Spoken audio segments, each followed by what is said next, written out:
মধ্যপ্রাচ্যতে খুব ভয়ঙ্কর পরিস্থিতি তৈরি হয়েছে বন্ধুরা।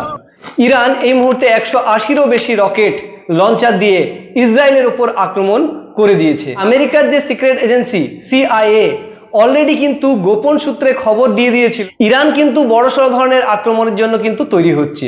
ঠিক তার কয়েক ঘন্টার মধ্যে ইরান ইসরায়েলের উপর 180-রও বেশি রকেট লঞ্চার দিয়ে হামলা করেছে বলে এই মুহূর্তে খবর এসেছে। ইসরায়েলের রাজধানী তেল আভিভ থেকে শুরু করে জেরুজালেম পর্যন্ত সমস্ত জায়গায় এই আক্রমণ কিন্তু হয়েছে। আর এই ঘটনার পর বলা যেতেই পারে এটা এই যে যুদ্ধ শুরু হয়েছে তার কিন্তু সবচাইতে বড় একটা মুভমেন্ট। এই কারণে ইরান একটা জরুরি অ্যালার্ট জারি করে তাদের নাগরিকদেরকে বোম শেল্টার এবং বাংকারের মধ্যে কিন্তু আশ্রয় নিতে বলেছে। ইরান অলরেডি কিন্তু ঘোষণা করেই দিয়েছিল আমরা ইসমাইল হানিয়া ও হাসান নাসরুল যে ছিল হিজবুল্লাহর জেনারেল সেক্রেটারি, কিছুদিন আগে ইসরায়েল কিন্তু হত্যা করেছিল। এর হত্যার যে প্রতিশোধ অলরেডি নেওয়া হবে বলে কিন্তু ইরান জানিয়ে দিয়েছিল।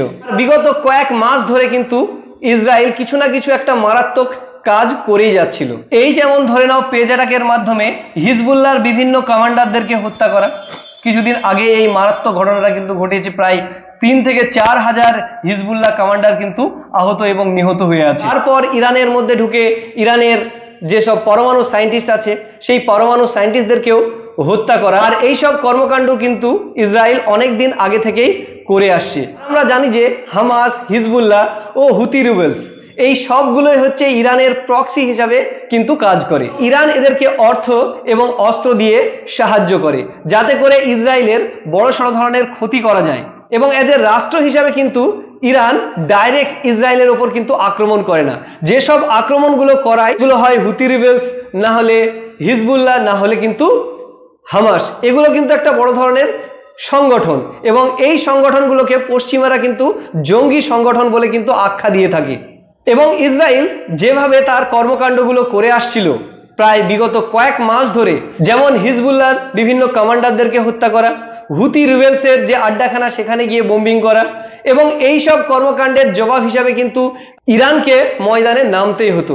এবং এই আক্রমণটা ছিল কিন্তু শুধু সময়ের অপেক্ষা মাত্র। এও খবর আসছে যে ইরানের যে সর্বোচ্চ লিডার আয়াতুল্লাহ খামেনি তাকে কিন্তু গোপন করে রাখা হয়েছে, কারণ ইসরায়েল ওকেও হত্যা করার জন্য কোনো প্ল্যান করছে। যদি সেরকম ভাবে ওপেন সিক্রেট হয়ে যায় যে কোথায় তিনি আছে, তো সেক্ষেত্রে নেক্সট টার্গেট যে ইরানের যে সর্বোচ্চ লিডার আয়াতুল্লাহ খামেনি তার উপর হতে পারে। এরপরেই আমেরিকার প্রেসিডেন্ট জো বাইডেন একটা জরুরি মিটিং ডাকে এবং মিটিংয়ে ডেকে বলে ইরান থেকে যেসব মিসাইলগুলো আসবে সেগুলোকে যেন ইউএস আর্মি ডিটেক্ট করে এবং সবগুলোকে যেন ইসরায়েলের মাটিতে পড়ার আগেই নষ্ট করে দেয়।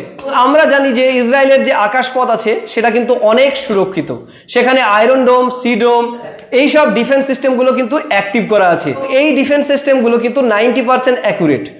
তারা 90% মিসাইল এবং ড্রোন হামলাকে কি করতে পারে, প্রতিহত করতে পারে, আকাশেই ধ্বংস করে দিতে পারে। কিন্তু যদি কোনো ক্রুজ মিসাইল বা হাইপারসোনিক মিসাইল, যে হাইপারসোনিক শব্দের গতির চাইতেও বেশি জোরে চলে, এই সব মিসাইল দিয়ে আক্রমণ করলে কিন্তু ইসরায়েলের যে ডিফেন্স সিস্টেম আয়রন ডোম সেটাকে ইন্টারসেপ্ট করে আটকাতে পারবে না। এবং আমেরিকা কিন্তু অলরেডি ঘোষণা করেই দিয়েছিল ইরান ইসরায়েলের উপর আক্রমণ করে তাহলে কিন্তু এর পরিণাম কিন্তু ভুগতে হবে। এবং এখন সবচাইতে বড় দেখার বিষয় যে আমেরিকা কি ডাইরেক্ট এই যুদ্ধে ইনভলভ হয়ে যাবে, কারণ সামনেই কিন্তু আমেরিকাতে ইলেকশন আছে এবং আমেরিকা ইসরায়েলকে কিন্তু তার নিজের ছোট ভাই হিসেবে মানে। আমেরিকা যদি বড় ভাই হয়, ইসরায়েল কিন্তু তার ছোট ভাই।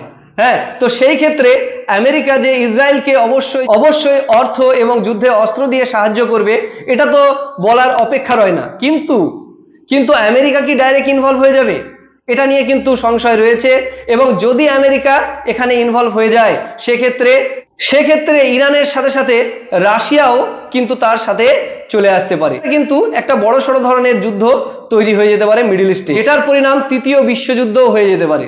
এটাও শোনা যাচ্ছে ইরান কিন্তু পরমাণু বোমা তৈরি করার খুব কাছে চলে এসেছে। তারা যে পরিমাণ ইউরেনিয়ামকে এনরিচমেন্ট করে ফেলেছে তাতে আর কিছুটা দূর এগিয়ে গেলেই তারা কিন্তু পরমাণু বোমা তৈরি করে ফেলবে। এবং সেই ক্ষেত্রে কিন্তু পরমাণু বোমা তৈরির ক্ষেত্রে তাদেরকে কিন্তু রাশিয়া ভীষণভাবে হেল্প করছে। রাশিয়া ইউক্রেন যুদ্ধে যেহেতু রাশিয়াকে ইরান ড্রোন এবং মিসাইল দিয়ে সাহায্য করেছিল, তো রাশিয়াও কিন্তু এখানে ইরানকে ড্রোন থেকে শুরু করে মিসাইল থেকে পর্যাপ্ত যত সামগ্রী দিয়ে কিন্তু এখানে সাহায্য করবে। তাহলে এখন দেখার বিষয় যে এই যুদ্ধটা আসলে কোন দিকে গিয়ে ঠেকে। আমেরিকা যুদ্ধে ইনভলভ হয়ে যাচ্ছে কিনা, ইরানের সাথে সাথে রাশিয়া চায়না এরাও ইনভলভ হয়ে যাচ্ছে কিনা।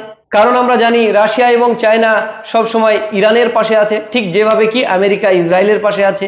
ফ্রেন্ডস, এই চ্যানেলের মধ্যে দিয়ে মধ্যপ্রাচ্যের যে ঘটনাগুলো ঘটছে সেগুলো রেগুলার আপডেট কিন্তু এই চ্যানেলে দেওয়া হবে। তো সেই কারণে তোমরা এই চ্যানেলটাকে সাবস্ক্রাইব করো এবং আমার ভিডিও ভালো লেগে থাকলে ভিডিওটাকে লাইক করে দেবে।